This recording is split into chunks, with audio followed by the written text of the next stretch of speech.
Hello everyone. तो आज हम बनाने वाले हैं दम आलू की रेसिपी बिल्कुल बेसिक मसालों के साथ घर के स्टाइल से।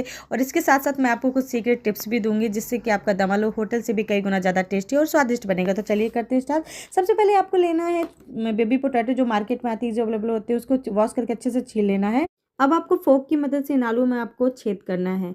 टिप नंबर 1 कि आलू में छेद करने से क्या होता है कि मसाला अंदर तक जाता है और आलू का स्वाद जो होता है वो 4 गुना बढ़ जाता है। अब नेक्स्ट स्टेप में आपको लानी कढ़ाई में डालना तेल और इन सारे आलूओं को आपको डीप फ्राई करना है स्लो टू मीडियम आंच में। धीरे धीरे आप ये आलू डीप फ्राई होने में कम से कम 10 to 15 मिनट ले लेते हैं। तो स्लो टू मीडियम आंच में धीरे धीरे आपको फ्राई करना है जब तक कि ये गोल्डन ब्राउन कलर ना ले लें।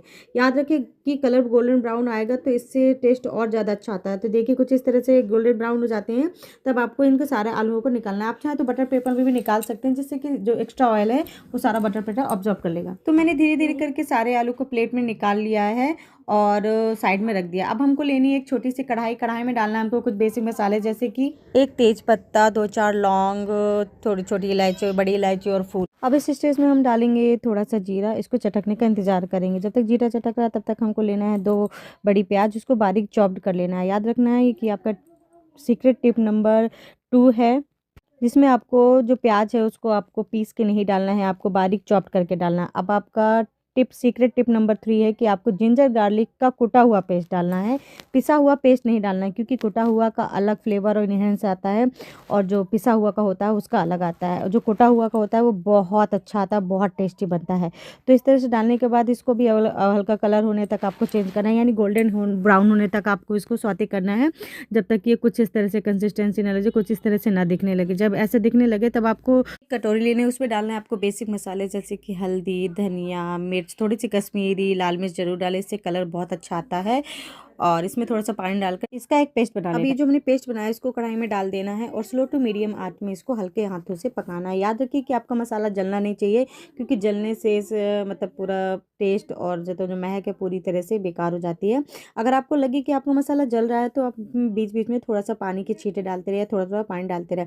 कुछ समय के बाद हमारा जो मसाला है कुछ इस तरह से हो जाता है, ऑयल रिलीज कर देता है। देखिए देखने में कितना टेस्टी लग रहा है। तो धीरे धीरे ये इस तरह से ऑयल रिलीज कर देता है किनारे में। अब इस स्टेज में आपको लेना है 2 टोमेटो, उसकी प्यूरी बना लेना है और उसमें डाल देना है। अब इसको भी हम अच्छी तरह से मिलाएंगे, ये भी कम से कम 5 मिनट लेगा। 5 मिनट के बाद ये ऑटोमेटिक ये भी ऑयल रिलीज कर देता है और एक बहुत अच्छे से कलर और टेक्सचर के साथ ही आ जाता है। तो कुछ समय तक पकाने के बाद अब इस स्टेज में हम डाल देंगे इसमें नमक आप स्वाद अनुसार डालें। और नमक के डालने के बाद अब बारी आती है हमारी सीक्रेट टिप नंबर 4। इसमें डालना है हमें आपको थोड़ा सा जायफल थोड़ा ही डालना है आपको, और इसको कद्दूकस करके डालना है, क्योंकि इससे जो सब्जी का स्वाद है ये 2 गुना बढ़ जाता है और मतलब जो कलर है और जो महक है वो बहुत ज़्यादा बढ़ जाती है। अब बारी आती है सीक्रेट टिप नंबर 5 की। आपको थोड़ा सा दही लेना है, दही को फेंट कर मसाले में डालना है। याद रखिएगा आपको फेंट कर ही डालना है, अगर फेंट कर नहीं डालेंगे तो जैसे आप मसाले में डालेंगे तो ये फट जाएगा, मतलब फटा फटा सा दिखने लगेगा। और मसाले में डालने के बाद इसको आपको अच्छे से मिलाना है प्रॉपर। आपको अच्छे से मिलाने में कम से कम 5 मिनट लग जाएगा। और अच्छे से मिलने के बाद ये कुछ इस तरह से दिखने लगता है, जैसे ही आपको किसी इस तरह की कंसिस्टेंसी ले लेता है। तो अब इस चीज़ में आपको डालना है आलू, जो हमने डीप फ्राई किए हुए थे। आलू डालने के बाद इसको आपको प्रॉपर अच्छी तरह से मिलाना है।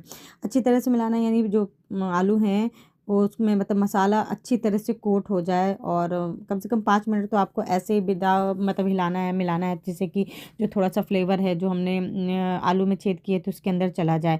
तो कम से कम 5 मिनट के बाद हिलाने के बाद कुछ इस तरह से ये दिखने लगेगा।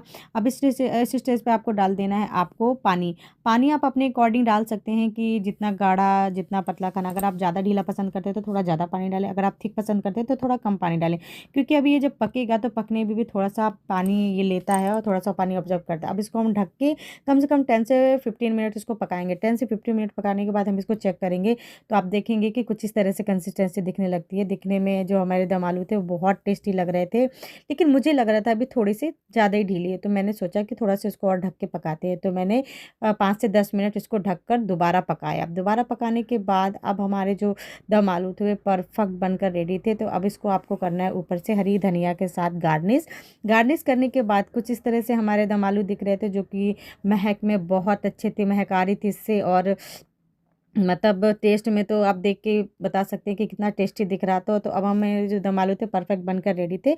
अब आप इसको गरमा-गरम रोटी के साथ, पूड़ी के साथ, चपाती के साथ, चावल के साथ खाएँ। ये खाने में बहुत टेस्टी लगता है। रेस्टोरेंट का खाना आप भूल जाएँगे अगर आप इसको एक बार बनाएँगे।